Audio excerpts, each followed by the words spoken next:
So we've already briefly just covered the departure of Zia Yusuf from Reform. And it does ask a lot of questions like, why really did he resign? After all, him just saying it's not worth his time anymore, should we say, raises more questions than answers as to why he left. Obviously, you've had the whole burka question, which a lot of people are saying that's the reason why he left. There's a lot of other things going on as well. Whether they're true or not, who knows? Quite frankly, who knows at this point? It is all up in the air. We still really don't know the real, shall we say, true reason for his departure yet. But as I've said before, I think we will probably in the coming days.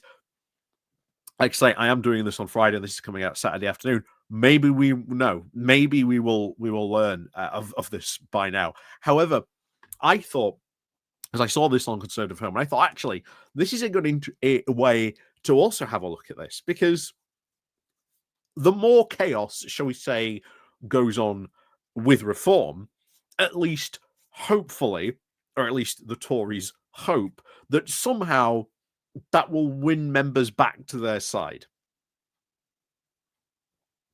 That is a, shall we say, a question yet to be answered with any evidence or anything to back it up whatsoever.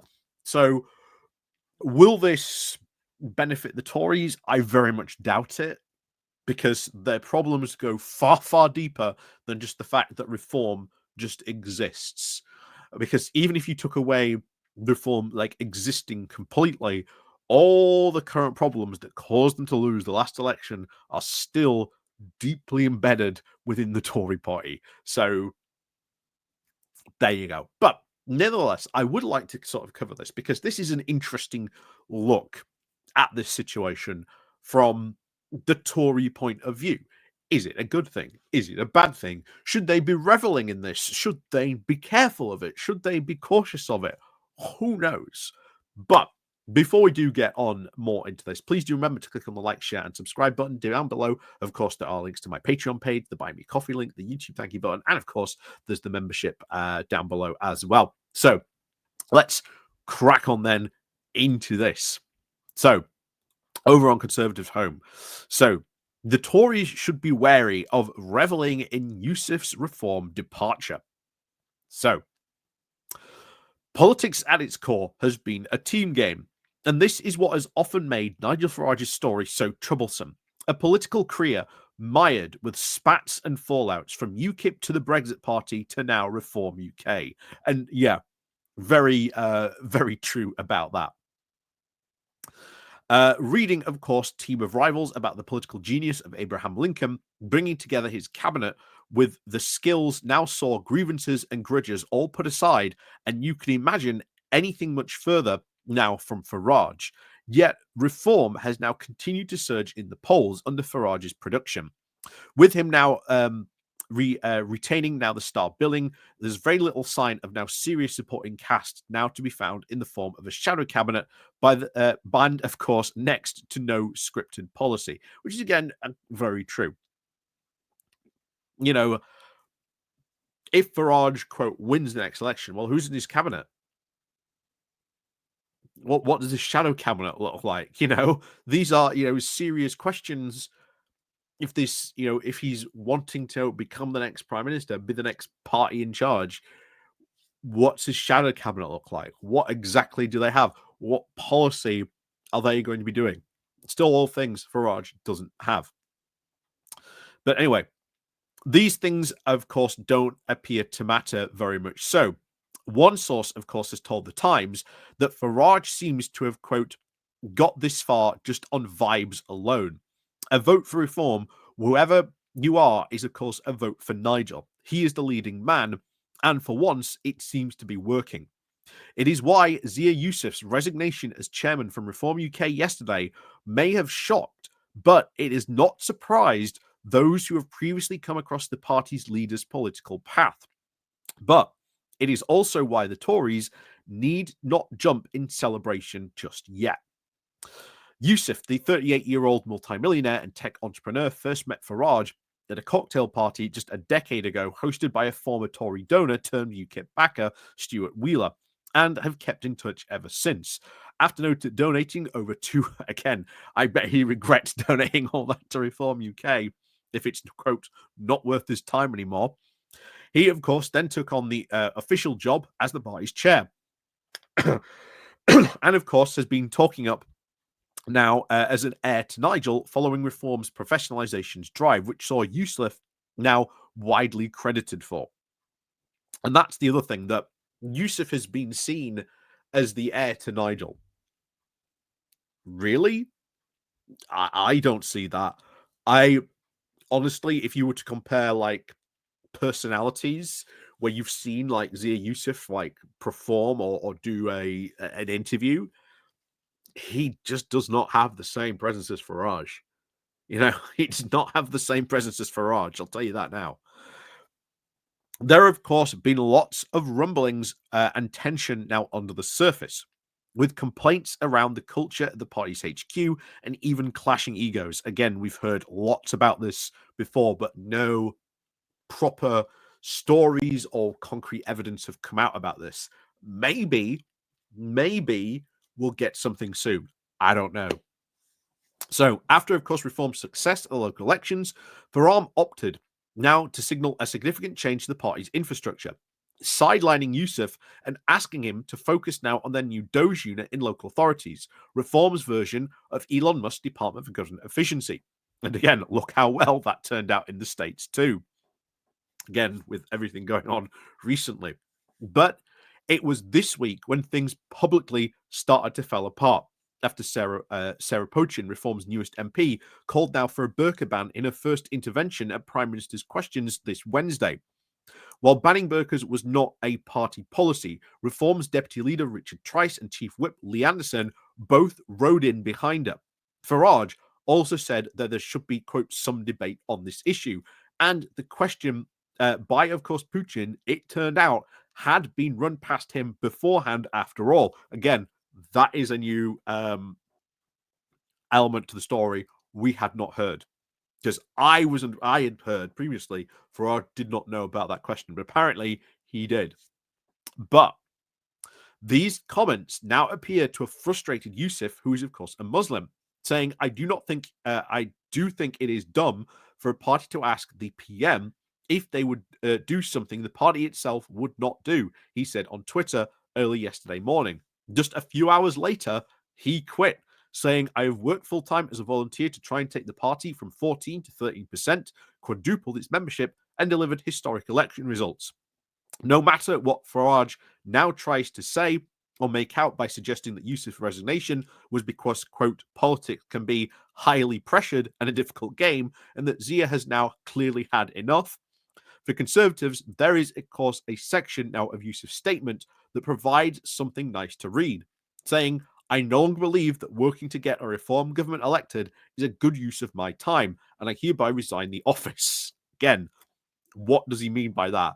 There could be, I think, stories aplenty. Who knows what will fully happen in time? Again, we don't know. Fundamentally, it is, of course, a very stunning admission by Yusuf that now the fight to get Farage into number 10 as Prime Minister is not one he thinks is worth having anymore. After pumping his own, of course, time and money into the cause since the general election last year. Again, it is a massive, stunning admission, and that is right to bring up. Yusuf put in a lot of time and his own money into trying to make that a reality, but now he's turning around. It's not worth the cause anymore. It's not worth having the fight. And it's not like Zia Yusuf, to go back to the comments of Farage, he just couldn't handle the pressure. It's not like he was taking a lot of pressure, at least publicly. Maybe, again, it's all to do with what was going on in the background. And I think that could be the case. I think there is a lot of stuff happening in the background we just do not know about yet. And like I say, we'll probably find out sooner or later what that is. So, back to this. The thing is that Reform UK may have technically two directors in Farage and Yusuf on Companies House. But what is the likelihood that most Reform voters actually know who Zia Yusuf is. Much like the situation with the party's former MP Rupert Lowe, there is now a salient issue, of course, to be remembered. When the multimillionaire former chairman of Southampton FC, who had been elected as a Reform MP for Greater Yarmouth, unceremoniously now had the whip suspended for going too far from the party line, it has now prompted Farage now to trade blows with Lowe ever since. Although it was a spectacularly explosive row that dominated the headlines, it barely registered in the polls. Only 3 out of 10 said they had now had more than a little about Lowe, about the debate, and it was, of course, top end, as some now claim, over awareness. The speculation now over the exact reason for Yusuf's departure may, of course, vary, but it does approach now one of the Tory party following it. One shadow cabinet minister thinks it would be, quote, fantastic if the Conservative Party managed to somehow convince Yusuf across, saying it is possible if we could be quite smart, if we could, as it seems, now be less mad than the others, he would be at least more of an asset than Rupert Lowe. Very interesting. Another immediately recognized that it was, quote, unbelievably likely, saying, you can dream on, they said, especially given that Yusuf had previously now argued that the Tory brand is fundamentally broken after 14 years in power. Lowe, however, is doable. I'd have him over joining us in a second. We'd be able to manage the drifters from the party line back before we could do it again with him. Again, lots of split opinions in the Tory party about who they would, shall we say, like to have in the party, very clearly on that. So, if either Yusuf or Lowe wanted to seek refuge in the Conservative Party, a defection, of course, would appear welcome. But the real Tory hope is that the more reform continues to tear itself apart, the more it shows itself up as a serious, credible option for government. Again, very true. You look at what's going on in the councils, they should not be in power. They should absolutely not be in power nationally, that's for sure. And then, of course, the defections, the Conservative Party. This has been something that's talked about for a while. Would Rupert Lowe join the Conservative Party? I'll tell you now, if he did, next time there's a leadership contest, oh boy, absolutely, is he throwing his hat in the ring. And I'll tell you now, I think it would probably be Rupert Lowe who might well win. I very much think if you look at the current state of the Tory party, I think it'd be very likely be Rupert Lowe who would win that leadership contest. If Yusuf joined as well, he would probably join maybe on the outside. How much he would do, maybe he would give some money again to the Tories at the moment, where they are again apparently in a lot of money troubles. That may be very helpful for them. But we will wait to see what happens on that front.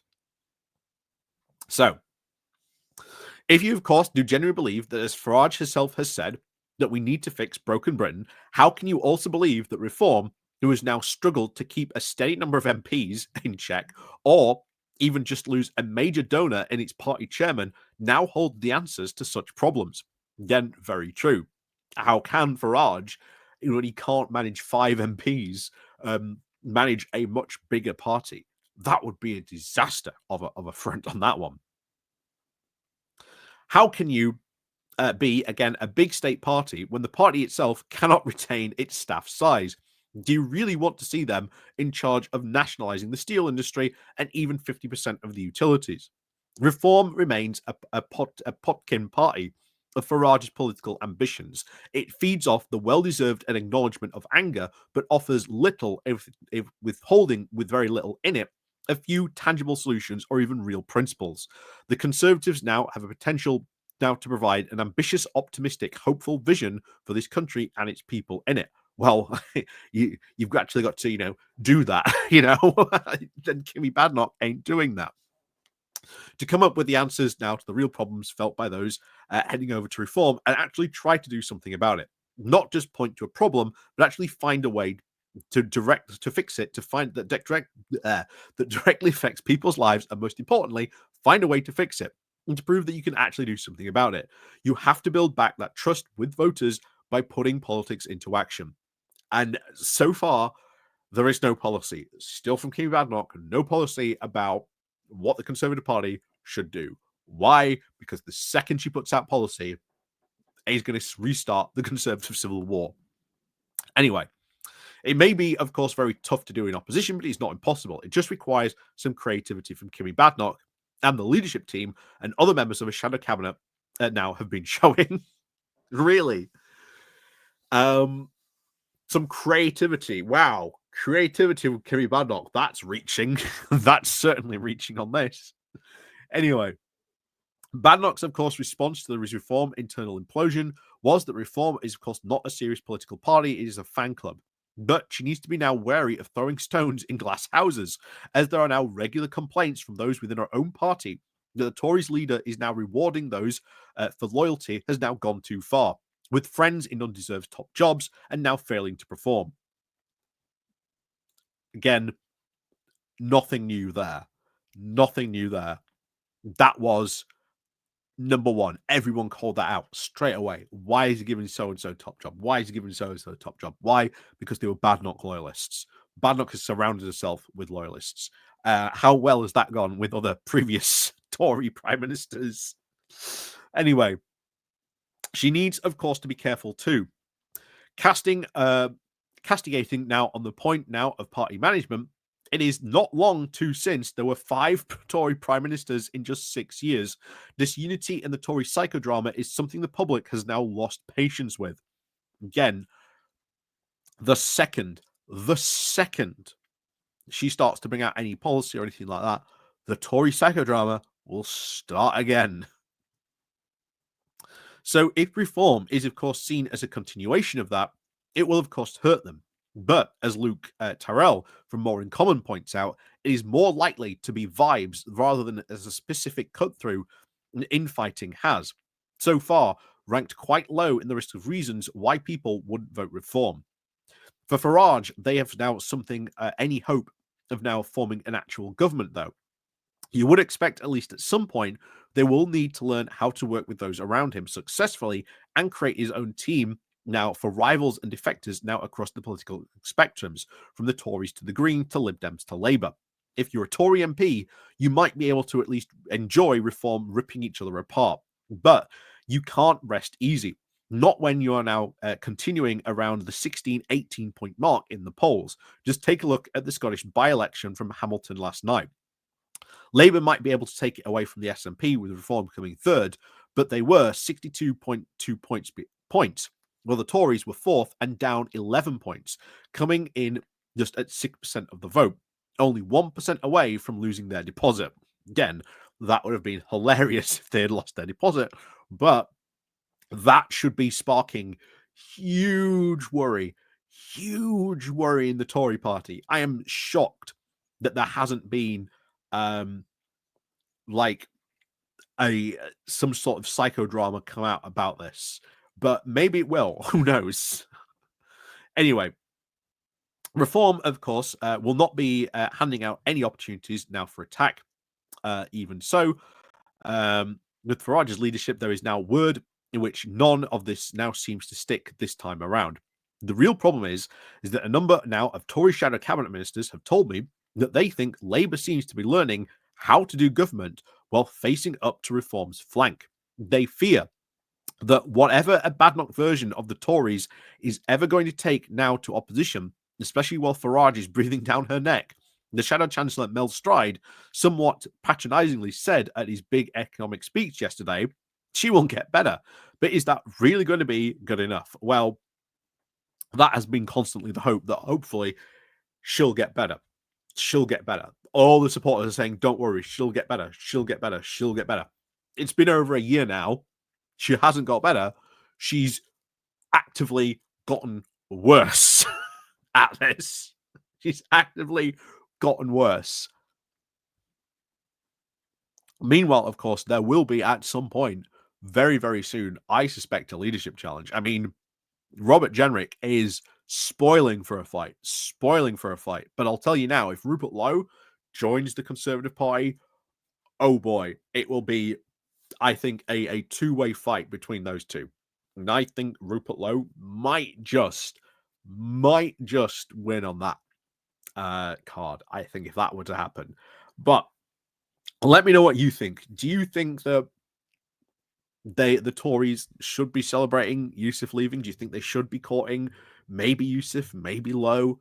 Who knows? I think the Tories are definitely on the out. I think next time around we have a general election, I think we were seeing the Liberal Democrats as the main party of opposition. I think that's where we're headed. I really do. And I think we are seeing a fall of a political party we have not seen for decades. But they can't solve any of their problems, because to solve any of their problems, they've actually got to look in the mirror and give them a proper self-retrospective look about why they lost, what went wrong, the problems that they are actually facing within their party, first and foremost, before they can even start to look out and think about, policies that will get people to vote for them. So there you go. As always, thank you very much for watching. And of course, as always, we'll see you all next time.